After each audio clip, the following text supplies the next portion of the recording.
Harapan Tuhan, pengharapan yang begitu luar biasa di dalam Dia. Amin. Bapak Ibu Saudara sekalian, berharap selalu kepada Tuhan yang bisa diharapkan. Makanya Bapak Ibu Saudara sekalian, orang yang tidak punya pengharapan, maka dia akan berjalan capek. Ya, bekerja akan kelelahan. Dan tidak ada tujuan. Tidak ada tujuan Bapak Ibu Saudara sekalian. Orang karena punya pengharapan, maka dia punya tujuan. Amin. Dan dia akan berpikir bahwa yang dilakukannya itu tidak sia-sia. Amin. Amin. Bapak Ibu Saudara sekalian, pengharapan itu kita harus taruh yang positif Bapak Ibu ya. Pengharapan yang positif artinya begini. Waktu kita melakukan segala sesuatu, kita harus berpikir bahwa itu pasti menghasilkan. Amin. Dan di dalamnya ada Tuhan yang menuntun kita kepada tujuan itu sendiri. Amin. Itu adalah pengharapan yang positif. Karena banyak orang berharap tetapi mereka tidak sepenuhnya berharap. Karena apa? Karena mereka terlalu pesimis di dalam melakukan segala sesuatu yang mereka mau kerjakan. Hari ini Bapak Ibu Saudara sekalian, firman Tuhan berkata kepada kita, pikirkanlah apa yang baik. Wow, itu semua hal-hal yang positif Bapak Ibu Saudara sekalian. Yang baik sekalipun hasilnya tidak memuaskan, tidak seperti yang kita harapkan, tetapi kita tetap berpikir positif. Sehingga kita tidak dilemahkan untuk melakukan hal-hal yang baik. Bahkan dikatakan dalam firman Tuhan juga yang mulia, yang kudus, yang sedap didengar. Oh luar biasa. Yang sedap didengar itu apa? Berhasil, sukses, sembuh. Mujizat itu adalah hal-hal yang sedap didengar. Bukan hal-hal yang menyakitkan hati. Contohnya gagal, tidak berhasil, sakit. Aku ini tidak ada apa-apanya. Itu adalah yang kita dengar yang negatif. Yang membuat kita lemah dan putus pengharapan. Hari ini saya mau ajak Bapak Ibu Saudara sekalian, pikirkanlah apa yang baik. Haleluya. Yang sedap didengar. Sebab waktu kita pikirkan yang baik dan kita mendengar apa yang sedap, maka kita akan berjalan penuh semangat. Amin. Haleluya. Puji Tuhan. Bahkan sebelum kita melakukan, kita sudah ada pengharapan ataupun kepercayaan bahwa kita akan berhasil. Amin. Harus seperti itu yang kita lakukan setiap melakukan apa yang akan kita lakukan. Sehingga kita tidak lemah waktu ada pergumulan di dalam perjalanan itu. Ya, saya mau katakan bahwa kita sebagai anak-anak Tuhan, ya, tidak lepas daripada pergumulan ataupun proses dalam hidup kita. Justru Tuhan mau melihat kemurnian kita, kekuatan kita, ya, keseriusan kita mengikut Dia. Makanya ada kerikil-kerikil yang harus kita jalani. Sehingga nyatalah bahwa komitmen kita dari awal, nyatalah di hadapan Tuhan. Bapak Ibu Saudara sekalian, dalam Yakobus 1 ayat 19 dikatakan demikian. Hai saudara-saudara yang kukasihi, ingatlah hal ini. Setiap orang hendaklah cepat untuk mendengar. Haleluya. Cepat untuk mendengar, gitu ya kan. Tetapi lambat untuk berkata-kata dan juga lambat untuk marah. Sebab banyak orang cepat mendengar dan cepat berkata-kata, ya kan? Dan juga cepat untuk marah. Memang setiap yang kita dengarkan itu tidak semua yang baik, yang indah, yang sedap. Ada juga perkataan-perkataan yang memilukan hati, yang membuat kita emosi. Tahu emosi? Emosi gitu ya. Cepat, langsung ambil telepon sini, gue telepon, kan gitu. Nah, itu banyak Bapak Ibu Saudara sekalian. Belum dipikir, belum direnungkan, langsung ambil telepon, langsung balas kata-kata itu. Nah, ini yang Tuhan tidak mau. Makanya dikatakan hendaklah cepat untuk mendengar. Haleluya. Tetapi lambat untuk berkata kata-kata dan juga lambat untuk marah. Itu masalah pendengaran kita. Bapak Ibu Saudara sekalian, dalam Wahyu berkata barang siapa punya telinga hendaklah dia mendengar apa yang dikatakan Rohku. Bukan seperti Adam dan Hawa yang jatuh dalam dosa karena mereka cepat mendengar dan cepat bertindak. Bapak Ibu Saudara sekalian, mendengar bukan hanya sekedar dengan telinga, tetapi juga harus mendengar dengan hati. Katakan mendengar dengan hati.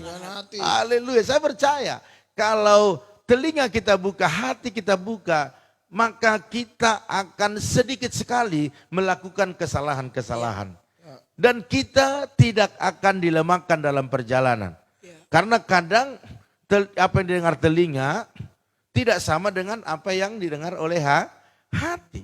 Karena waktu dengar telinga dan hati juga mendengar, di hati ini diproses apakah yang kita dengarkan ini hal yang positif atau hal yang negatif. Hati akan berkata apakah ini kesukaan Tuhan atau bukan kesukaan Tuhan. Jadi Bapak Ibu Saudara sekalian, waktu telinga mendengar, hati kita juga harus mendengar. Katakan amin. Amin. Iya, banyak contoh-contoh tapi nggak usah kita bicara. Yang penting Bapak Ibu Saudara sekalian, pergunakan telinga kita, pergunakan hati kita. Haleluya. Iya, sebab ada beberapa cara orang mendengar. Yang pertama ada mendengar secara kosong. Artinya fisiknya ada di gereja, pikiran dan hati ada di luar gereja. Itu adalah mendengar secara kosong. Yang kedua, pura-pura mendengar. Iya kan, ada kan begitu kan. Iya. Orang ngomong, kita pura-pura serius. Iya kan, dikatakan manggut-manggut. Ya, manggut-manggut. Tetapi hatinya menolak firman Tuhan. Kan ada seperti itu kan, waktu firman Tuhan disampaikan. Saya kan pengkhotbah nih. Ya, waktu saya khotbah dari depan, saya lihat jemaat itu tunduk. Seolah-olah amin, haleluya, puji Tuhan, ya. Tetapi dalam hatinya, ini bukan buat saya, ini firman. Kayaknya pengkhotbah ini, kayaknya ini sentimen dengan saya. Seperti itu, kira-kira menolak firman. Iya. Apalagi firman itu berkata hal-hal yang mungkin menurut kita itu merugikan. Contohnya, berilah maka kamu akan diberi, ya kan? Ya. Setialah, taatlah, ya kan? Tidak usah bergosip, itu semuanya itu menuduh kita. Karena kita memang banyak melakukan hal-hal seperti itu ya. Jadi yang kedua ini pura-pura mendengar. Yang ketiga mendengar secara selektif. Iya. Cuma mau mendengar firman yang enak-enak saja. Tapi dia tidak mau ditegur, ini bahaya. Makanya cara orang mendengar itu bermacam-macam Bapak Ibu Saudara sekalian. Ya. Cuma mau mendengar firman yang enak-enak saja. Oh haleluya, amin. Waktu diperkatakan bahwa semua punya kita adalah milik Tuhan. Amin. Uang kita, harta kita, mobil kita, rumah kita, itu tidak dikatakan amin.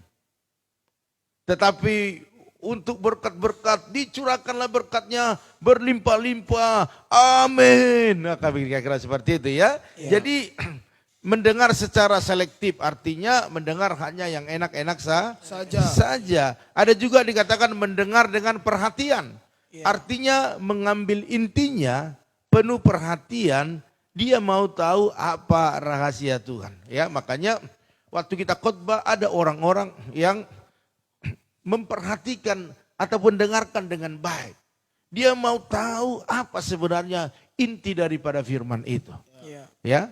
Dan juga yang kelima ada juga mendengar dengan penuh simpati dan empati yang Tuhan inginkan. Artinya begini, mereka mendengar, membuka hati yang ingin terus diperbaharui dengan melakukan firman Tuhan. Dan 4 sampai 5 ini saya katakan biarlah ini menjadi bagian kita. Amin. Ya, amin. Kita mendengar dengan perhatian dan juga dengan mendengar membuka hati dan ingin terus diperbaharui melakukan firman Tuhan.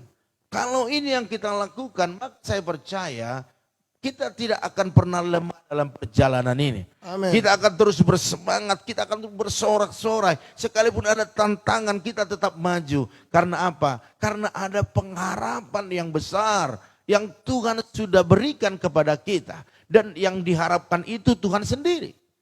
Yang akan menolong kita, melepaskan kita. Bahkan membuat kita berhasil dan beruntung Bapak Ibu Saudara sekalian. Yes. Oleh karena itu saya mau ajak Bapak Ibu bahwa hidup ini adalah pilihan. Ya. Hidup ini adalah pilihan. Seperti apa cara kita mendengar itu akan mempengaruhi apa yang akan kita hasilkan. Amin. Amin. Waktu kita dengar yang baik, hati kita memikirkan hal yang baik, saya percaya hasilnya akan berbeda. Amin. Bapak Ibu Saudara sekalian, Yunus memilih tidak mendengar apa arahan Tuhan. Akhirnya dia capek dalam perjalanan. Bahkan hampir-hampir mati. Sadrak, Mesak dan Abednego. Bapak Ibu boleh baca Daniel 3 ayat 17 sampai 18.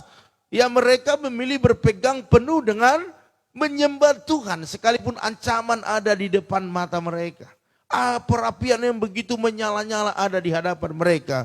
Mereka tetap memilih untuk percaya kepada Tuhan. Bahkan Yosua juga kita lihat ya kan. Dia memilih untuk beribadah kepada Tuhan. Seisi rumahnya. Karena apa? Karena pilihan.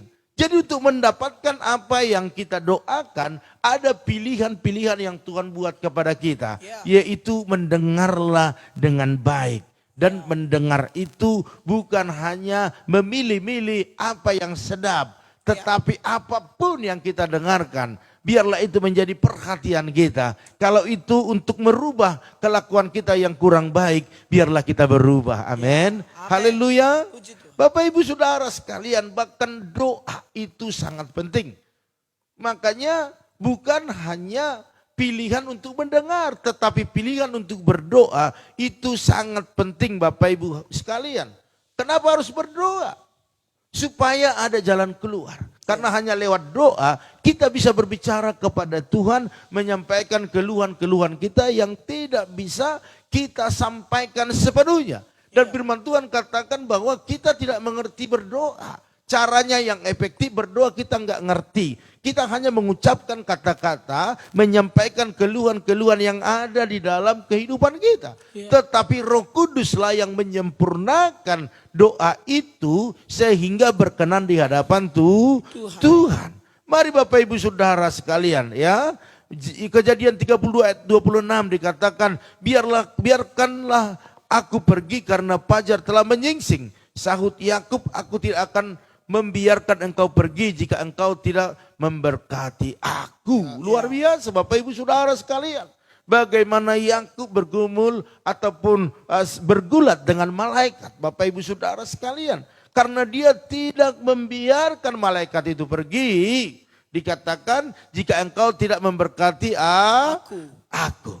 Oleh karena itu Bapak Ibu pagi hari ini. Ya saya tidak akan perpanjang. Nanti kapan-kapan kita akan lanjut lagi.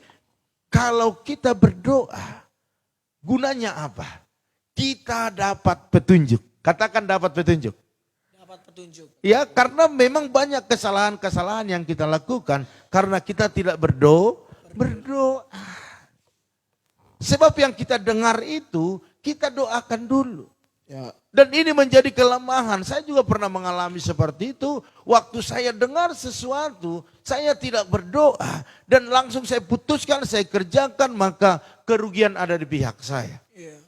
Bapak Ibu Saudara sekalian, apalagi saat ini, seperti Timi bilang kemarin waktu khotbahnya, dunia ini penuh dengan kejahatan. Dan tipu muslihat, sungguh luar biasa. Seolah-olah kita dibawa kepada situasi itu. Dan kita akan terhanyut di dalamnya. Dan kita menjadi bulan-bulanan orang yang merencanakan kejahatan atas diri kita. Jadi kalau kita tidak berdoa, maka tidak akan ada petunjuk. bahwa apa yang kita lihat itu salah atau tidak. Makanya Bapak Ibu usahakan engkau berdoa dulu sebelum melakukan aktivitasmu. Ya. Yang kedua, kalau kita berdoa kira-kira apa yang terjadi atas hidup kita? Kita dapat kasih karunia. Wow, luar biasa. Kasih karunia. Artinya kasih yang khusus Tuhan berikan kepada kita yang berdoa. Artinya Tuhan akan bedakan yang berdoa dan tidak berdoa. Berdoa, jangan puas dulu. Waktu kita tidak berdoa dan berdoa kita katakan, sama saja. Enggak Bapak Ibu Saudara sekalian. Saya udah merasakan itu. Saya akan saksikan ini kepada Bapak Ibu. Berdoalah selalu karena Tuhan akan buat perbedaannya.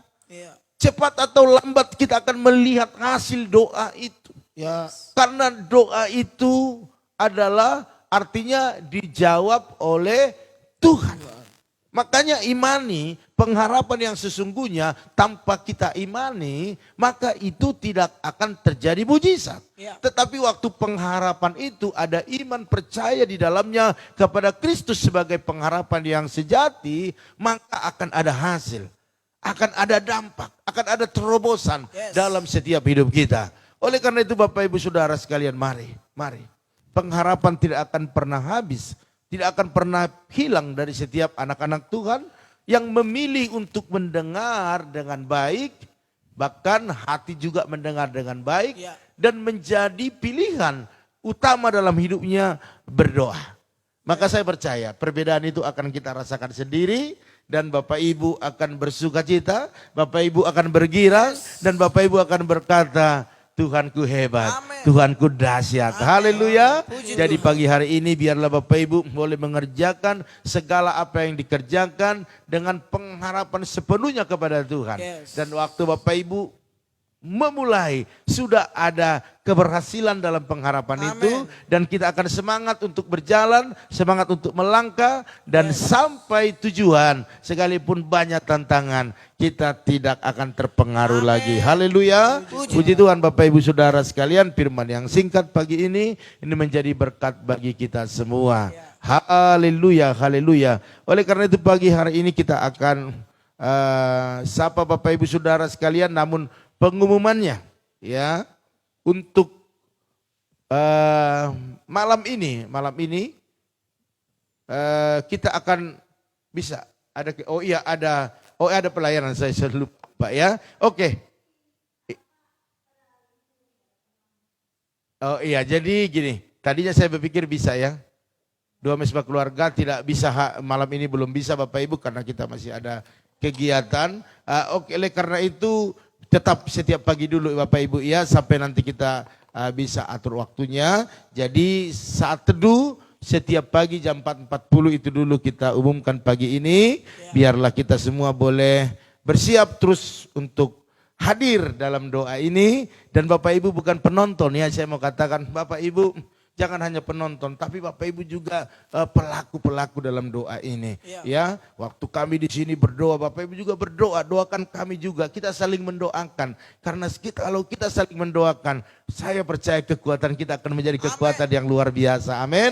Haleluya. Kita sapa dulu keluarga yang bergabung di pagi hari